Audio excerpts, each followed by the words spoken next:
नमस्कार और आज के इस एनालिसिस में स्वागत है। आज हम एक बहुत ही इंटरेस्टिंग लेकिन थोड़े फ्रस्ट्रेटिंग टॉपिक पर बात करने वाले हैं। आईटीसी सेट ऑफ और जीएसटी पोर्टल का एक ऐसा वादा जो टूट गया।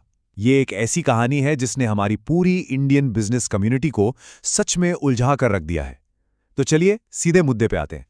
जरा सोचिए, क्या हो अगर सिस्टम एक तरफ तो आपको टैक्स में एक बहुत बड़ी राहत देने का ढिंढोरा पीटे और फिर बिना कोई शोर मचाए एकदम चुपचाप उस राहत को वापस ले ले। शॉकिंग है ना?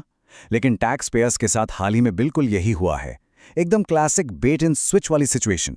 पर देखिए, इस झटके को पूरी तरह से समझने के लिए हमें सबसे पहले आईटीसी क्रॉस यूटिलाइजेशन के बेसिक स्ट्रक्चर को एक बार क्विकली रिकैप करना होगा। तो आईटीसी क्रॉस यूटिलाइजेशन का एक बहुत ही सख्त, एकदम स्टोन कोल्ड रूल है। नियमों के हिसाब से हमारी सबसे पहली प्रायोरिटी आईजीएसटी यानी इंटीग्रेटेड जीएसटी के इनपुट को पूरी तरह से जीरो करने की होती है, राइट? मतलब कोई भी टैक्स पेयर अपनी आईजीएसटी लायबिलिटी चुकाने के लिए सबसे पहले आईजीएसटी के ही इनपुट का इस्तेमाल करेगा। और जब तक ये पूरी तरह से एग्जॉस्ट नहीं हो जाता, तब तक हम अगले कदम पर जा ही नहीं सकते। ये एक ऐसी हायरार्की है जिसे हर हाल में फॉलो करना ही पड़ता है, कोई शॉर्टकट नहीं है। इस पूरे प्रोसेस को अगर हम देखें तो ये 3 क्लियर स्टेप्स में बटा हुआ है। स्टेप 1, आईजीएसटी को खत्म करो। स्टेप 2, सीजीएसटी इनपुट का इस्तेमाल करो। और एकदम लास्ट में नंबर आता है एसजीएसटी का। अब ध्यान दीजिए, असली जो बॉटलनेक है ना, असली रुकावट, वो इसी स्टेप 2 और 3 के बीच में है। रूल एकदम साफ कहता है कि जब तक सीजीएसटी इनपुट पूरी तरह से जीरो नहीं हो जाता, तब तक लायबिलिटी सेट ऑफ करने के लिए एसजीएसटी को हाथ भी नहीं लगा सकते। सीजीएसटी का शून्य होना ही आगे बढ़ने की इकलौती चाबी है। और सच बताऊं, बस इसी एक शर्त की वजह से एक बहुत बड़ी प्रैक्टिकल प्रॉब्लम खड़ी हो जाती है। होता यह है कि हमारे लेजर में एसजीएसटी का इनपुट तो भर भर के जमा हो जाता है, जो बस सिस्टम में ट्रैप होकर रह जाता है, फंसा रहता है। लेकिन दूसरी तरफ सीजीएसटी का इनपुट एकदम खाली हो जाता है। इसका नतीजा ये कि टैक्स पेयर्स को सीजीएसटी की अपनी देनदारी अपनी जेब से यानी बाकायदा कैश में चुकानी पड़ती है। मतलब ये तो वही बात हो गई ना कि आपकी एक जेब पैसों से भरी है, लेकिन पेमेंट करने के लिए आपको दूसरी खाली जेब का इस्तेमाल करने को मजबूर किया जा रहा है। किसी भी बिजनेस के कैश फ्लो के लिए ये सच में एक बहुत बड़ा सिरदर्द है। लेकिन फिर जनवरी में एक उम्मीद की किरण नजर आई। जीएसटी नेटवर्क ने एक ऐसी एडवाइजरी जारी की जिसने इस कैश फ्लो वाली भारी भरकम प्रॉब्लम का एक कमाल का सॉल्यूशन पेश किया। पूरी इंडस्ट्री के लिए तो मानो ये जश्न मनाने का मौका था। फाइनली सालों से फंसा हुआ वो एसजीएसटी का पैसा अब काम आने वाला था। इस एडवाइजरी के शब्द लिटरली बहुत ही इंपॉर्टेंट थे।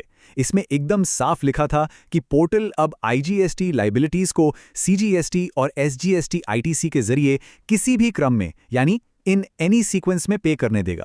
और ये जो एनी सीक्वेंस वाला हिस्सा है ना, ये तो पूरा गेम चेंजर था। उस पुरानी एकदम रिजिड हायरार्की से फाइनली आज़ादी। इसका सीधा सा मतलब था कि अब वो फंसा हुआ एसजीएसटी इनपुट पहले इस्तेमाल किया जा सकता है, जिससे हमारा सीजीएसटी का बैलेंस बचा रहे और हम उस बेवजह के कैश पेमेंट से बच सकें। ये सच में एक बहुत बड़ी मच अवेटेड गुड न्यूज़ थी। लेकिन ये खुशी ज्यादा दिन टिक नहीं सकी। कहानी में एक बहुत बड़ा ट्विस्ट आ गया। एकदम अचानक से उस एडवाइजरी को अपडेट किया गया और पॉइंट नंबर 3, जी हाँ, वही पॉइंट जो ये सारी राहत दे रहा था, उससे रातों रात डिलीट कर दिया गया। सीधा कट, कोई वार्निंग नहीं। इसका क्या मतलब हुआ? इसका मतलब है उन्हीं पुराने दर्दनाक नियमों की तरफ वापस लौट जाना। वो फंसा हुआ एसजीएसटी और कैश में चुकाया जाने वाला सीजीएसटी यानी कैश फ्लो का वो बड़ा सा सिरदर्द एक बार फिर से हमारे सामने जस का तस खड़ा हो गया। अब यहाँ पर सबसे बड़ा और लाजमी सवाल यही उठता है कि आखिर इतनी अच्छी खासी राहत को एकदम से रद्द क्यों कर दिया गया? भाई, ऐसी क्या मजबूरी थी कि जीएसटी पोर्टल को अपने कदम इस तरह पीछे खींचने पड़े? चलिए जरा इसके पीछे की टेक्निकल सच्चाई को डिकोड करते हैं। देखिए, रीजन एकदम सीधा सा है। कानून हमेशा किसी भी एडवाइजरी से ऊपर होता है। Law supersedes advisory. जब जनवरी में इस रिलीफ की अनाउंसमेंट हुई थी ना, तब सबको उम्मीद थी कि सरकार आने वाले बजट में सीजीएसटी एक्ट और उसके रूल्स में जरूरी अमेंडमेंट्स लेकर आएगी। लेकिन बजट में ऐसा कोई भी अपडेट नहीं आया। और क्योंकि मेन लॉ में, मूल कानून में कोई बदलाव नहीं हुआ, इसलिए केवल पोर्टल के लेवल पर इस नए सिस्टम को लीगली लागू नहीं किया जा सकता था। अब इस पूरी सिचुएशन ने पॉलिसी और कंप्लायंस को लेकर कुछ बहुत ही सीरियस सवाल खड़े कर दिए हैं। हमारा जो सोर्स मटेरियल है वो एक बहुत ही स्ट्रॉन्ग कॉन्ट्रास्ट की तरफ इशारा करता है। उनका आर्ग्यूमेंट ये है कि जब भी कोई बदलाव गवर्नमेंट के रेवेन्यू को बढ़ाने के फेवर में होता है तो अक्सर उसे पोर्टल पर तुरंत लागू कर दिया जाता है, बिना किसी देरी के।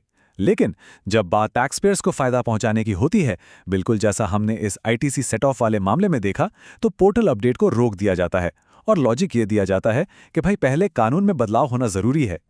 और इस बात को बैकअप करने के लिए सोर्स कुछ पास्ट एग्जाम्पल्स भी देता है, जैसे इनवॉइस मैनेजमेंट सिस्टम यानी आईएमएस का इम्प्लीमेंटेशन ले लीजिए, या फिर जीएसटीआर 2A से 2B में जो ट्रांजिशन हुआ था उसे देख लीजिए। इन दोनों ही केसेस में क्या हुआ था, बदलाव पहले पोर्टल पर लागू कर दिए गए थे, जबकि कानून और नियमों में जो संशोधन होने थे वो महीनों या कह लीजिए सालों बाद किए गए। तो ये सीधे तौर पर उस डबल स्टैंडर्ड या विडंबना को हाईलाइट करता है जिसे आज हमारी टैक्स कम्युनिटी फेस कर रही है। तो अब सवाल है कि आगे का रास्ता क्या है?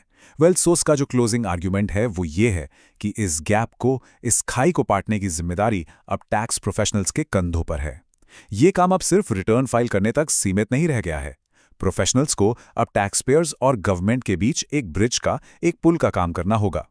जहां भी पॉलिसीज थोड़ी एक तरफा लगे ना, वहां सही प्लेटफॉर्म पर लॉजिकल सवाल उठाना बहुत जरूरी है। तभी तो एक बैलेंस्ड और फेयर कंप्लायंस सिस्टम बन पाएगा, है ना? और बस यही बात हमें आज के इस एनालिसिस के सबसे अहम और थोड़े चुभने वाले सवाल पर ले आती है। टैक्स पेयर के बेनिफिट्स और सरकारी पोर्टल के नियमों के बीच का ये जो गैप है, इसे आखिर कौन और कब भरेगा? क्या ये पूरा जीएसटी कंप्लायंस का इकोसिस्टम वाकई सभी के लिए समान रूप से फेयर है? सोचिएगा जरूर इस बारे में, क्योंकि ऐसे ही क्रिटिकल अपडेट्स पर नजर रखना ही इस कॉम्प्लेक्स सिस्टम में सर्वाइव करने का इकलौता तरीका है। आज के इस एनालिसिस में मेरे साथ जुड़ने के लिए बहुत बहुत धन्यवाद।